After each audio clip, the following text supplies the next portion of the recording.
ডিমের তো অনেক রকম রেসিপি আমি আপনার সঙ্গে শেয়ার করেছি। তবে আজকে একদম অন্যরকম স্বাদের এবং অন্যরকম রান্নার পদ্ধতির একটি রেসিপি আমি আপনাদের সঙ্গে শেয়ার করছি। আশা করছি অন্যান্য রেসিপিগুলোর মতন এই রেসিপিটাও আপনাদের ভালো লাগবে। এটা হচ্ছে ডিমের কুসুম কারি। এই ডিমের কুসুম কারি বানাবার জন্য আমি এখানে নিয়েছি ৩ টে হার্ড বয়েলড ডিম। পোল্ট্রির ডিমই কিন্তু ব্যবহার করেছি, কোনো রকম দেশি মুরগির ডিম বা হাঁসের ডিম ব্যবহার করিনি। আপনারাও চেষ্টা করবেন পোল্ট্রির ডিম দিয়ে রান্নাটা করতে। প্রথমেই ফ্রাই প্যানের মধ্যে দিয়ে দিলাম ১ চা চামচ পরিমাণে বাটার। গ্যাসের ফ্লেমটাকে লোতে রেখে বাটারটাকে মেল্ট হতে দেব। আর তার সাথে দিলাম ১ চা চামচ পরিমাণে সর্ষের তেল। তেলের পরিমাণ কিন্তু খুব কম লাগবে। তেল আর বাটারটাকে ভালো করে গরম করে নেব। গ্যাসের ফ্লেমটাকে লোতে রেখেই কিন্তু তেলটা গরম করব। হাই ফ্লেমে করবেন না, হাই ফ্লেমে করলে বাটার পুড়ে যাবে। তেল আর বাটার গরম হয়ে যাওয়ার পর এর মধ্যে দিয়ে দিলাম অল্প একটু কুচিয়ে নেওয়া পেঁয়াজ। ছোট সাইজের একটা পেঁয়াজই ব্যবহার করেছি। তার মধ্যে দিলাম থেতো করে নেওয়া আদা, রসুন আর কাঁচা লঙ্কা। এখানে আমি ২ কোয়া রসুন, ২টো কাঁচা লঙ্কা আর হাফ ইঞ্চির থেকেও কম পরিমাণে আদা হামালদিস্তাতে থেতো করে নিয়েছি। চাইলে আপনারা বেটেও ব্যবহার করতে পারেন। আর দিলাম অল্প একটু ধনেপাতা কুচি। লো ফ্লেমে এই সমস্ত কিছু মিনিট ২-৩ সময় ধরে ভেজে নিচ্ছি। খুব বেশি লাল করে ভাজবার কিন্তু প্রয়োজন নেই।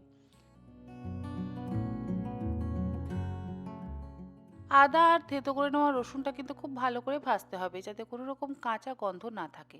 এরপরে এর মধ্যে দিয়ে দিলাম হাফ চা চামচ পরিমাণে জিরে গুঁড়ো, হাফ চা চামচ ধনে গুঁড়ো, 1/4 চা চামচ পরিমাণে শাহি গরম মশলার গুঁড়ো। তার সাথে হাফ চা চামচ পরিমাণে কাশ্মীরি লঙ্কার গুঁড়ো। আর দেবো সামান্য পরিমাণে একটু হলুদ আর স্বাদ অনুসারে লবণ। এই সমস্ত কিছু ভালো করে একটু কষিয়ে নেব।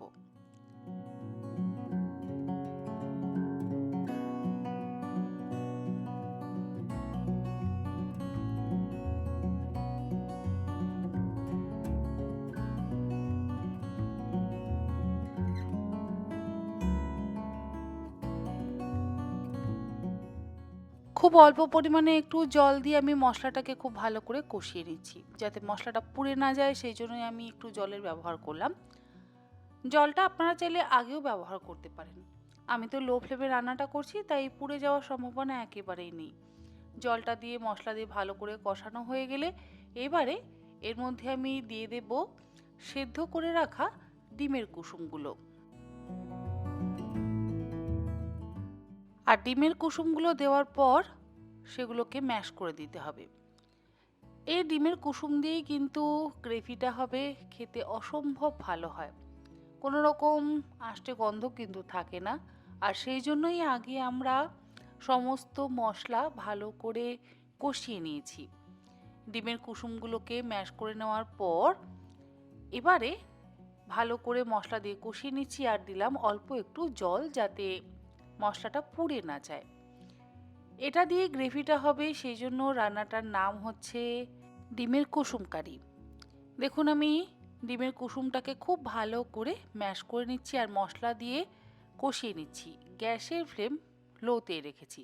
পুরো রান্নাটা মোটামুটি লো ফ্লেমে কিন্তু হবে। এরপরে এর মধ্যে দিয়ে দিলাম পরিমাণ মতন গরম জল। জলটা দিয়ে এবারে ভালো করে মশলাটাকে মিশিয়ে নিচ্ছি। জলটা দিয়ে মেশানোর পর লো ফ্লেমে ২ মিনিট ফুটিয়ে নেব। রান্নাটা হতে সময় কিন্তু খুব কম লাগে।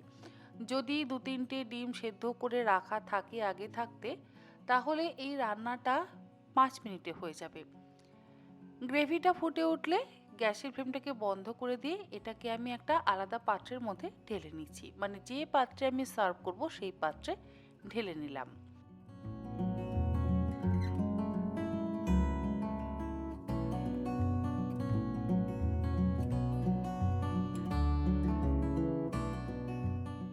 এরপরে ওই একই ফ্রাই প্যানের মধ্যে দিয়ে দিলাম আরও ১ চা চামচ পরিমাণে বাটার। সেই বাটারের মধ্যে দিচ্ছি সামান্য একটু কাশ্মীরি লঙ্কার গুঁড়ো রঙের জন্য। খুব সামান্য পরিমাণে একটু লবণ দিচ্ছি। এরপরে সেদ্ধ করে রাখা ডিমের সাদা অংশগুলো টুকরো করে কেটে নিয়ে এর মধ্যে দিয়ে দিলাম। কুসুমগুলো তো আমরা গ্রেভিতে ব্যবহার করেছি, আর টুকরোগুলো এভাবে একটু বাটারে ভেজে নিচ্ছি। আর দেব সামান্য পরিমাণে একটু ধনেপাতা কুচি।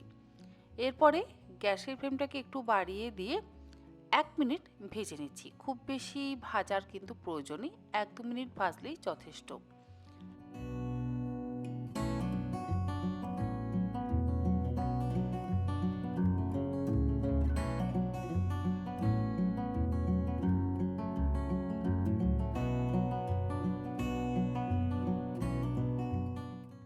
মশলা দিয়ে বেশ ভালোভাবে ভাজা হয়ে যাওয়ার পর এবারে এই ভাজা ডিমের সাদা অংশটা আমি দিয়ে দিচ্ছি গ্রেভির মধ্যে।